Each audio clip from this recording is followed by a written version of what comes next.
প্রতি বছর বর্ষা এলেই ভাঙনের কবলে পড়েন পদ্মাপাড়ের মানুষ। চাঁপাইনবাবগঞ্জ সদর ও শিবগঞ্জ উপজেলায় ভাঙন রোধে কয়েক বছর আগে দেয়া হয় ৮টি রক্ষা বাঁধ। তবে এসব বাঁধের নিচ থেকে অবাধে চলছে বালু মাটি উত্তোলনের মহোৎসব।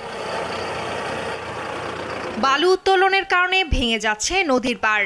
ঝুঁকিতে পদ্মা নদীর শত কোটি টাকার তীর রক্ষা বাঁধ, শিক্ষা প্রতিষ্ঠান, বসতবাড়ি, আবাদি জমি সহ অনেক স্থাপনা। মহানন্দা নদীতেও চলছে একই কর্মযজ্ঞ। এমনকি অবৈধভাবে বালু ও মাটি কাটাকে কেন্দ্র করে ককটেল হামলায় হত্যাকাণ্ডের ঘটনাও ঘটেছে। বালু মাটি তোলায় উর্বরতা হারিয়ে চাষাবাদের অনুপযোগী হয়ে পড়ছে পদ্মাপাড়ের হাজার হাজার বিঘা ফসলি জমি।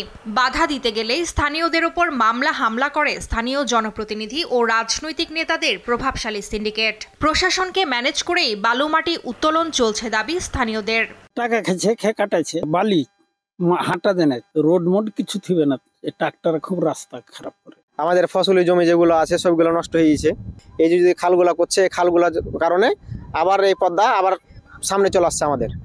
একবার তো সবকিছু বিলীন হইলো, আবার তো বিলীন হতে যাইছে। আমাদের এত কোটি কোটি টাকা খরচ করে আমাদের বাদ করে দিল সরকার, তাহলে আমাদের কি লাভ হলো? আমরা যদি ফের খাদে আবার ফেলে, আমাদের এই এলাকার লোক এই রাত্রে চুরি করে ভরাট বিক্রি করে, বুঝতে পেরেছেন।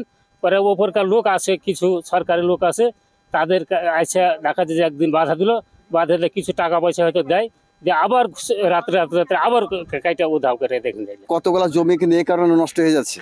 কেউ চুরি করে কাটছে, কেউ চুরি করে কাটাচ্ছে, মানে এই হলো আমাদের চরিত্র আর ব্যবসা। কিন্তু আমার কারোর ক্ষতি হয়েছে, কিন্তু আমার উপকার আছে। আমি যে 10 টাকা পাচ্ছি, এইভাবে এই মাটি কাটাকাটি হচ্ছে। এদিকে বালু ও মাটি কাটা বন্ধে ব্যবস্থা গ্রহণের দায়সারা আশ্বাস দিয়ে যাচ্ছে স্থানীয় পানি উন্নয়ন বোর্ড ও জেলা প্রশাসন। নদীতে যাতে কোনো অবৈধভাবে বালু উত্তোলন করা না হয়, এই ব্যাপারে আমরা যথেষ্ট অ্যালার্ট আছি।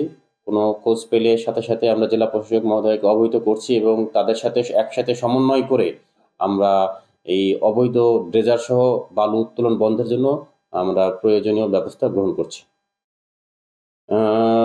রাইট নাও আমরা 2-1টা খবর পেয়েছি, সে ব্যাপারে আমাদের কাজ চলছে। খুব শীঘ্রই সম্ভবত অবৈধভাবে যেগুলো বালু উত্তোলনের কাজ চলছে সেগুলো খুব শীঘ্রই বন্ধ হয়ে যাবে। নিয়মিত অভিযান পরিচালনা করছি।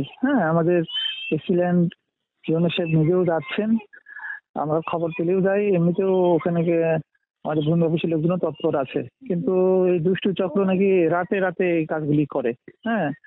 তো আমরা এখন নির্দেশনা দিচ্ছি যে যারা এগুলি করে, এগুলি খোঁজ পেলে তাদের বিরুদ্ধে যেন আমরা নিয়মিত মামলার দিকে যাবো।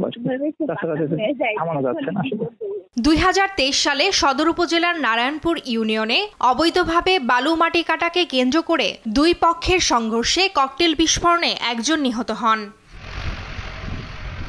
নিউজ ডেস্ক, দেশ টিভি।